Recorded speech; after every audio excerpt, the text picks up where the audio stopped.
Reddika LB స్టేడియంలో Telangana CM Revanth Reddy మాట్లాడుతున్నారు. Live లో చూద్దాం. తెలంగాణ నలుమూలల నుండి వేలాది విద్యార్థులను కలిసి ఈ ఆత్మీయ సమ్మేళనంలో పాల్గొనడానికి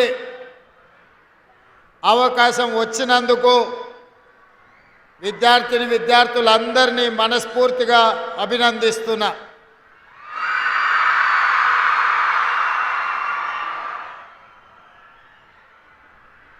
డిసెంబర్ 7,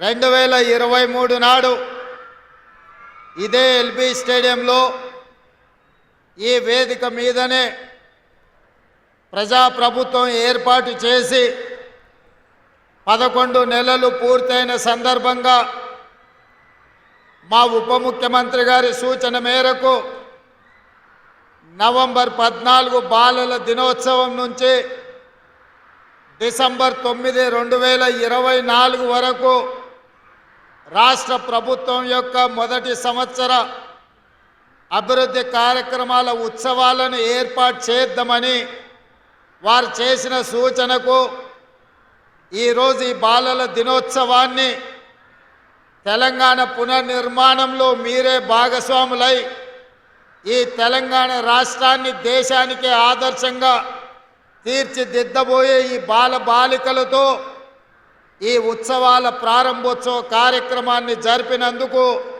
మా మంత్రివర్గ సహచరులందరికీ మనస్ఫూర్తిగా వారికి ధన్యవాదాలు తెలియజేస్తున్నా. ఈ వేదిక మీద సహచర మంత్రివర్గ సభ్యులు, శాసన మండలి సభ్యులు, శాసనసభ్యులు, ప్రభుత్వ ప్రత్యేక సలహాదారులు, చీఫ్ సెక్రటరీ గారు, విద్యాశాఖకు సంబంధించిన అధికారులు, వేలాది మంది తెలంగాణల నలుమూలల నుండి విచ్చేసిన విద్యార్థులు, వాళ్ళ ఉపాధ్యాయులు అందరూ కూడా ఈ కార్యక్రమంలో పాల్గొని తెలంగాణ రాష్ట్ర ప్రభుత్వం మొదటి సంవత్సర ఉత్సవ కార్యక్రమాలు అద్భుతంగా ప్రారంభమై దేశానికి ఆదర్శంగా నిలబడుతున్నందుకు వారిని అందరినీ కూడా మనస్ఫూర్తిగా అభినందిస్తున్నా.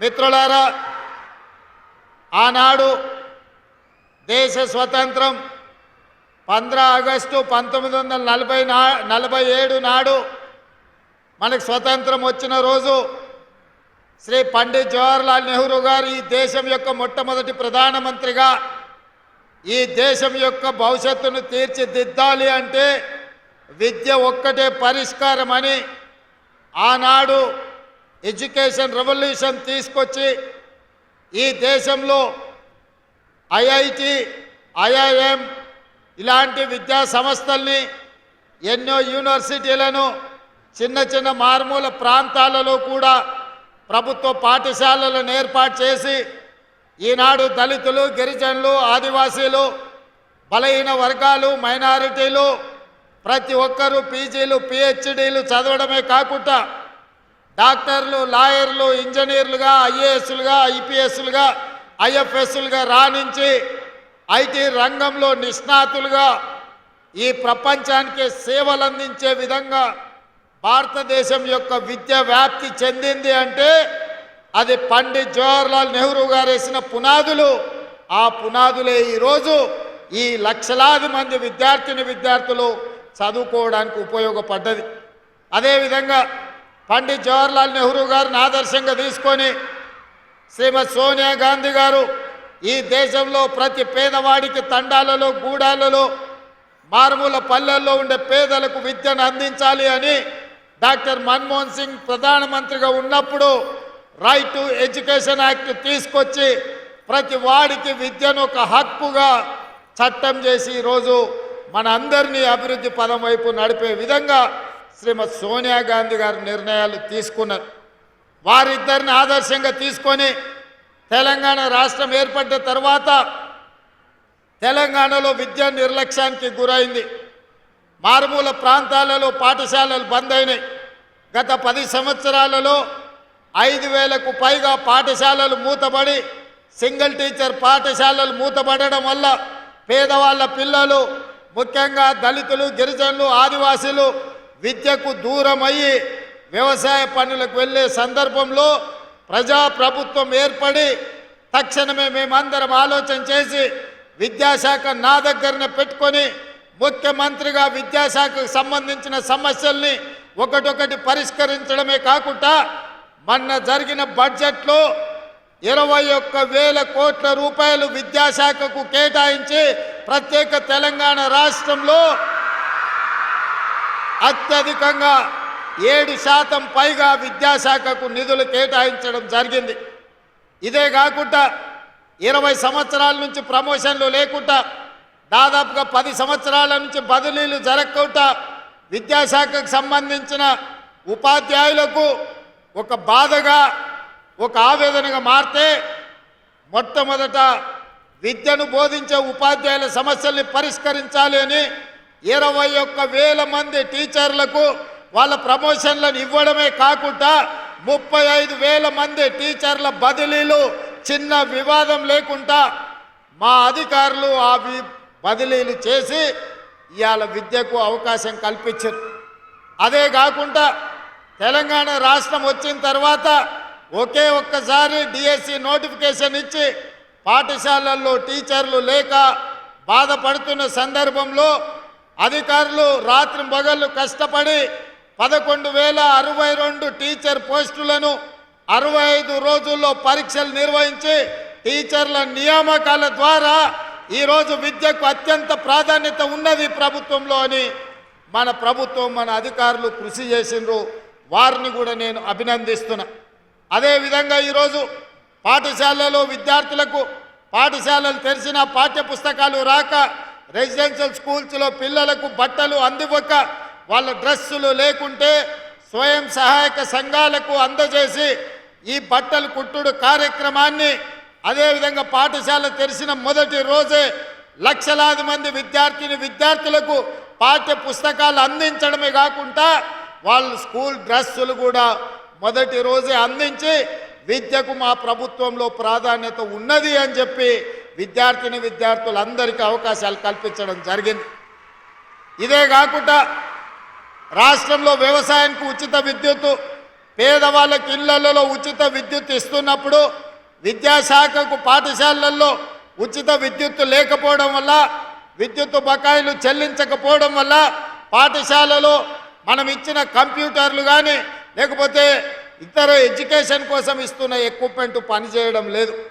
అందుకే ఆలోచన చేసి నా దృష్టికి వచ్చిన వెంబడే రాష్ట్రంలో ఉండే ప్రభుత్వ పాఠశాలలు 26,854 పాఠశాలలతో పాటు గురుకుల పాఠశాలలను, అదేవిధంగా మోడల్ స్కూల్స్ పాఠశాలలకు ఉచితంగా విద్యుత్తును అందించాలి అని ఒక్క కలంపోటుతో ఈనాడు రాష్ట్రంలో ఉండే అన్ని స్కూళ్లకు ఉచిత విద్యుత్తును అందించి మన పిల్లలు చదువుకోవడానికి అన్ని అవకాశాలు కల్పించాలనుకున్నాం.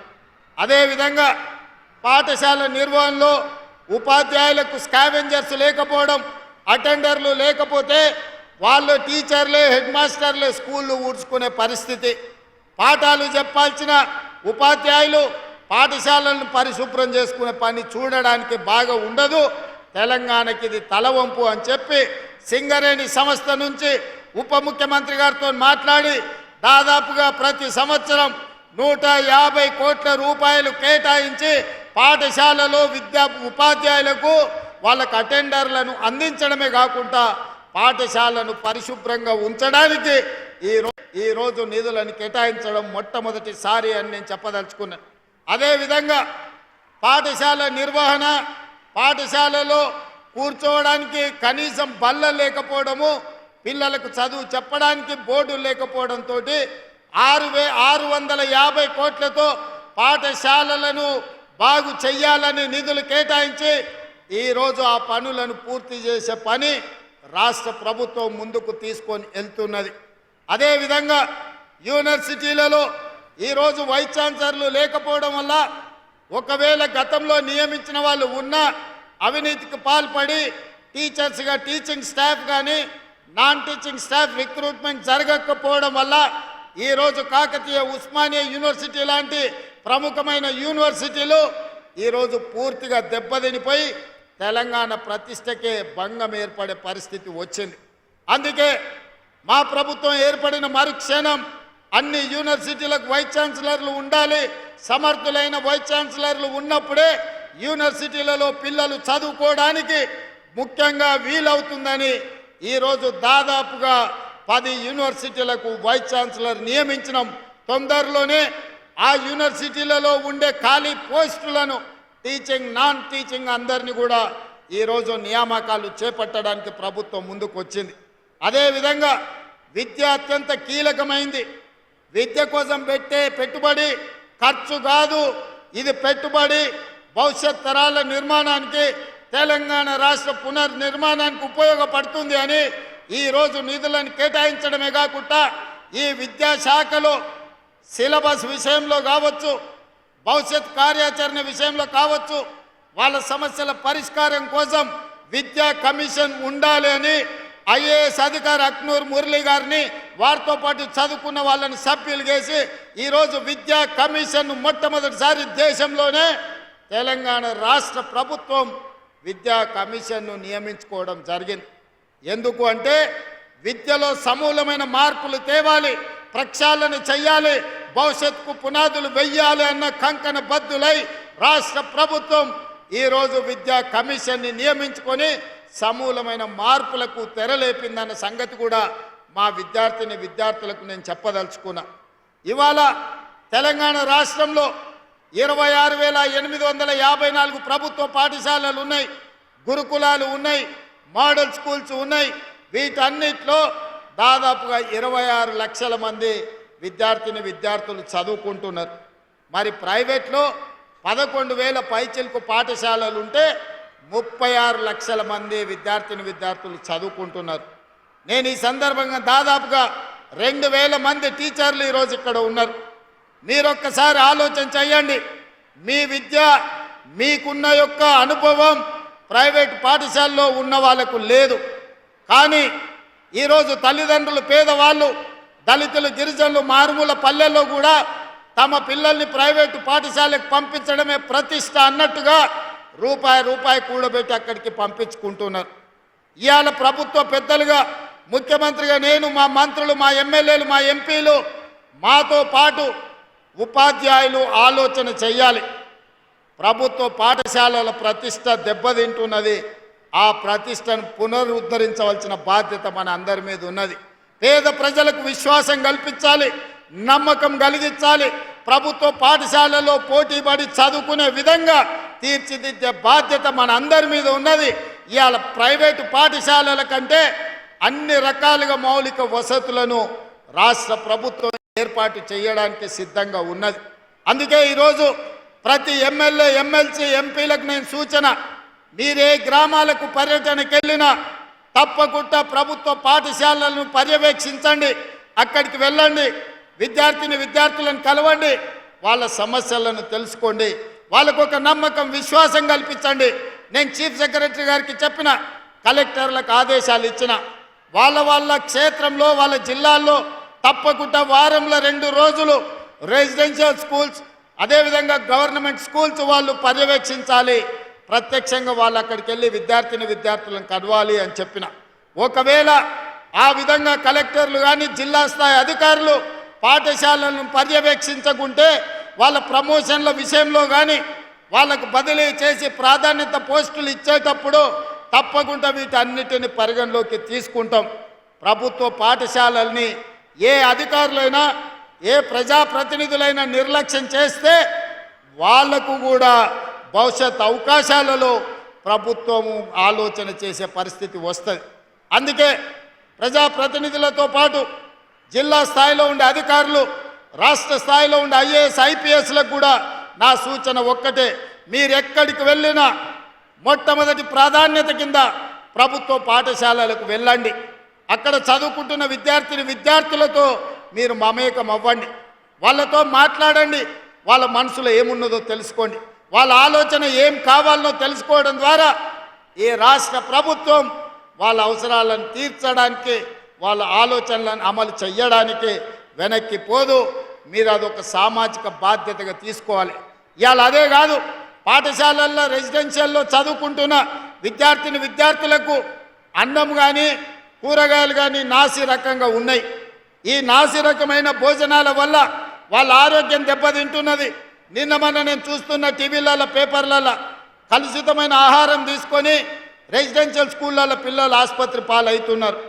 ఇలాంటి వాళ్ళను సరఫరాదారులను కఠినంగా శిక్షించాల్సిన అవసరం ఉన్నది. అధికారులకు అందరికీ నేను ఆదేశాలు ఇస్తున్న వేదిక మీద నుంచి నాసి రకమైన భోజనాలు పెట్టిన నాసి రకమైన వస్తువులను సరఫరా చేసిన వాళ్ళందరూ ఊచలు లెక్క పెట్టాల్సిందే. వాళ్ళందరినీ కటకటాల వెనక్కి తొయ్యాల్సిందే. ఇవాళ అందుకే డైట్ ఛార్జెస్ అన్ని పెంచినాం. 10 ఏళ్ల నుంచి డైట్ ఛార్జెస్ పెరగలేదు.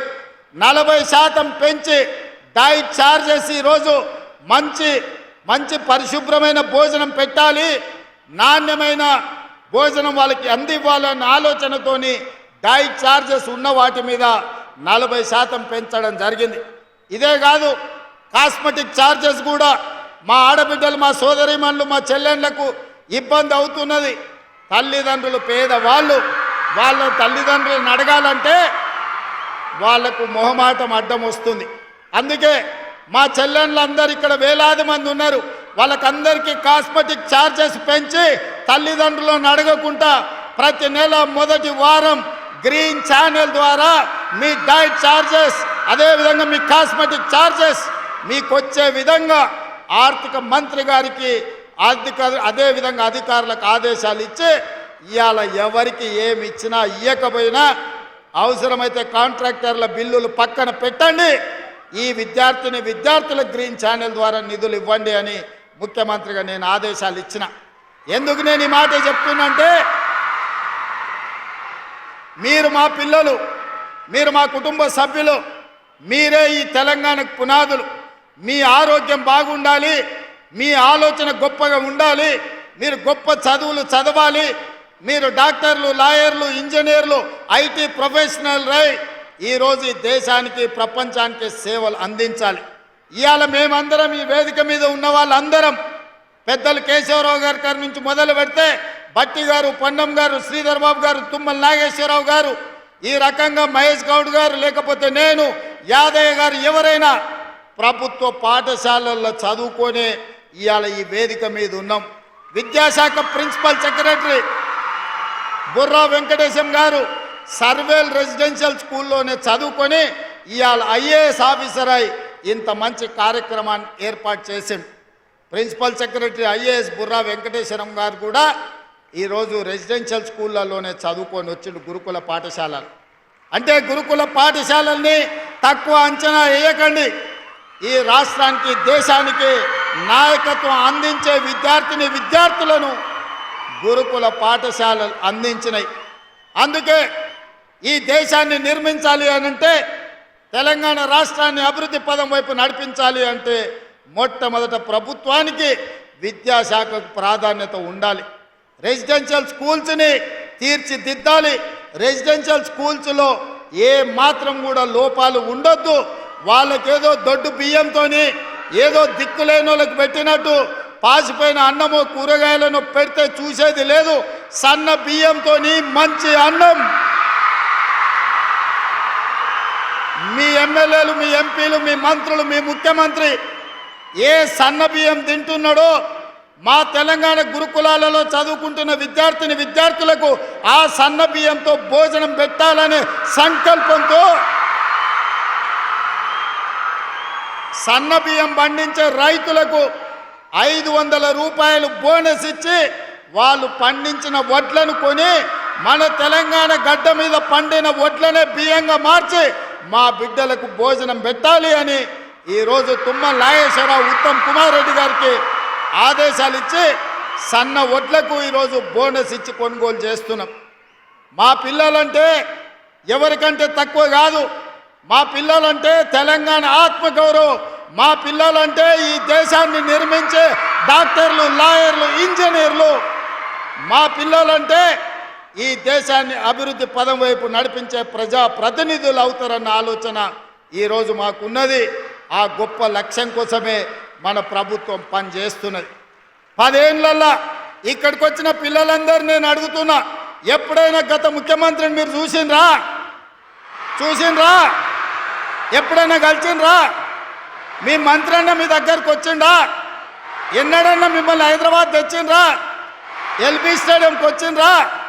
మీ మంత్రులను కలిసిండ్రా? మీ అధికారులను కలిసిండ్రా? ఎన్నడన్నా మీరు ఏం తింటున్నారు, ఎట్లున్నారని అడిగినరా? ఆనాటి ముఖ్యమంత్రి గారు మనోడు పెంచుకున్న కుక్క పిల్ల చచ్చిపోతే డాక్టర్లను జైల్లో వేసిండ్రు. కానీ మీ గురుకులాలలో పిల్లలు చచ్చిపోతే మాసాయిపల్లిలో బడికి వేస్తున్న బస్సు రైలు గుద్దుకొని 30 మంది చచ్చిపోతే కనీసం కన్నీళ్లు కూడా గార్చలేదు ఆనాటి ముఖ్యమంత్రి. ఆ రోజు నుంచి ఈనాడు స్వయంగా మీరెన్నుకున్న ప్రజాప్రభుత్వంలో మీ రేవంత్ అన్నను డైరెక్ట్గా చెయ్యి కలిపి మీ అన్నగా మీరు కలిసి రాలేదా?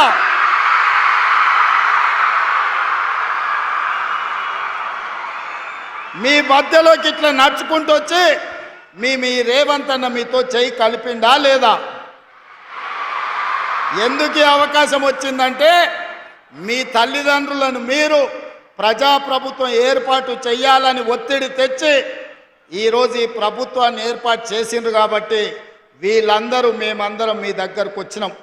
మీరు హైదరాబాదు నగరానికి వచ్చిండ్రు. మీరు ఎల్బీ స్టేడియంలో ఎప్పుడు కూడా ఊహించని విధంగా ఈరోజు మీరందరు ఇక్కడికి వచ్చిండ్రు. మీ టీచర్లు మిమ్మల్ని తీసుకొచ్చిండ్రు. ఇవాళ పండిత్ జవహర్లాల్ నెహ్రూ గారి జయంతి సందర్భంగా ఈరోజు బాలల దినోత్సవం మీ అందరి మధ్యలో కూర్చొని మనమందరం ఈరోజు నిర్వహించుకుంటున్నాం. దీనికి కారణం తెలంగాణలో వచ్చిన మార్పు, ప్రభుత్వంలో వచ్చిన మార్పు. ప్రభుత్వం అంటే ప్రజలకు అందుబాటులో ఉండాలి. ముఖ్యమంత్రి అంటే ప్రజలతో మాట్లాడాలి. ముఖ్యమంత్రి గారు మంత్రులు మీ బాధ మీ కష్టం తెలుసుకోవాలి, మీ అవసరాలను తీర్చాలి. మీ అధికారులు మీరు చదువుకుంటున్న పాఠశాలకు రావాలి.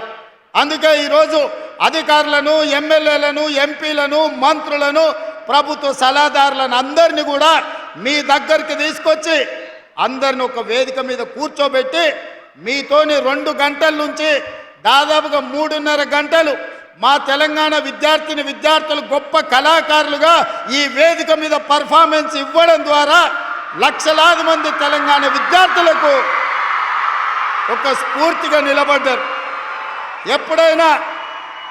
ఎప్పుడైనా మీ రెసిడెన్షియల్ స్కూల్ పిల్లలు ఎల్బీ స్టేడియంలో పర్ఫార్మెన్స్ చేసిండ్రా? మీ కళల్ని ప్రదర్శించిండ్రా ఎప్పుడైనా?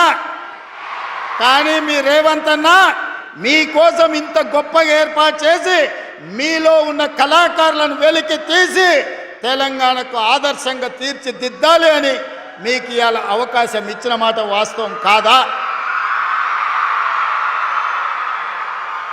అందుకే ఈరోజు మీ అందరిని కలవడం ద్వారా రాని మిగతా 26 లక్షలు, అదేవిధంగా ప్రైవేట్లో 36 లక్షలు, ఈ 2 కలిస్తే దాదాపుగా 60 లక్షల మంది విద్యార్థులు ప్రభుత్వ ప్రైవేట్ పాఠశాలల్లో చదువుకుంటున్నారు. ఈ 60 లక్షల మందే తెలంగాణ సమాజం. ఈ 60 లక్షల విద్యార్థులలోనే డాక్టర్లు, లాయర్లు, ఇంజనీర్లు, ఐఏఎస్లు, ఐపీఎస్లు, ఎమ్మెల్యేలు, ఎంపీలు, తెలంగాణ రాష్ట్రానికి కాబోయే ముఖ్యమంత్రులు మీలోనే ఉన్నారు. మీరందరూ ఆకుంఠిత దీక్షతో గొప్పగా చదువుకోండి. ఇవాళ కొన్ని పాఠశాలల్లో, కొన్ని కాలేజీల్లో విపరీతమైన పోకడలు, గంజాయికి బానిసలు. ఈరోజు తెలంగాణ సమాజం వ్యసనాల వైపు వేగంగా పరిగెత్తుతున్నది. ఒకప్పుడు తెలంగాణ సమాజానికి ఏదైనా సమస్య వస్తే తెలంగాణ రైతాంగం కానీ, దళితులు కానీ, గిరిజనులు కానీ ఏదైనా వివక్షకు లోనైనప్పుడు ఉస్మానియా కాకతీయ యూనివర్సిటీల పిల్లలు తెలంగాణ సమాజానికి పట్టిన చీడను పీడను వదిలించడానికి వాళ్ళందరూ ఉద్యమ బాట పట్టిండ్రు. 69లో తెలంగాణ ఉద్యమం కావచ్చు, 72లో నక్సల్బరీ ఉద్యమం కావచ్చు, మళ్ళీ 94లో తెలంగాణ ఉద్యమం కావచ్చు. ఈనాటి తెలంగాణ రాష్ట్రంలో, తెలంగాణ రాష్ట్ర సాధనలో సమిధలైన శ్రీకాంతాచారి, ఈశాన్ రెడ్డి వేణుగోపాల్ రెడ్డి కానిస్టేబుల్ కిష్టయ్యలు యాదయ్యలు ఉస్మానియా కాకతీయ యూనివర్సిటీల నుంచి వచ్చిన వాళ్ళే. ఇవాళ అట్లా సమాజం యొక్క సమస్యల్ని, సమాజం యొక్క రుగ్మతల్ని తీర్చిదిద్దడానికి వాటి మీద పోరాటం చేసిన యూనివర్సిటీలు ఇవాళ గంజాయికో డ్రగ్స్కో బానిసలయ్యే పరిస్థితి వచ్చింది. మీరు యుక్త వయసులోకి వస్తున్నారు. ఈరోజు సమాజంలో ఏ సమస్య ఉందో మీతో పంచుకోవాల్సిన బాధ్యత నా మీద ఉన్నది. మీ తల్లిదండ్రులు, మా తల్లిదండ్రులు వ్యసనానికి బానిసలై తాగుడు ఒక వ్యసనంగా మారి మధ్యతరగతి చిన్న తరగతి కుటుంబాలను చిన్నాభిన్నం చేస్తుంటే తాగుడే ఒక సమస్యగా ఉన్న సందర్భంలో చదువుకుంటున్న విద్యార్థులు ఈరోజు గంజాయికి బానిసలయ్యే పరిస్థితి రాష్ట్ర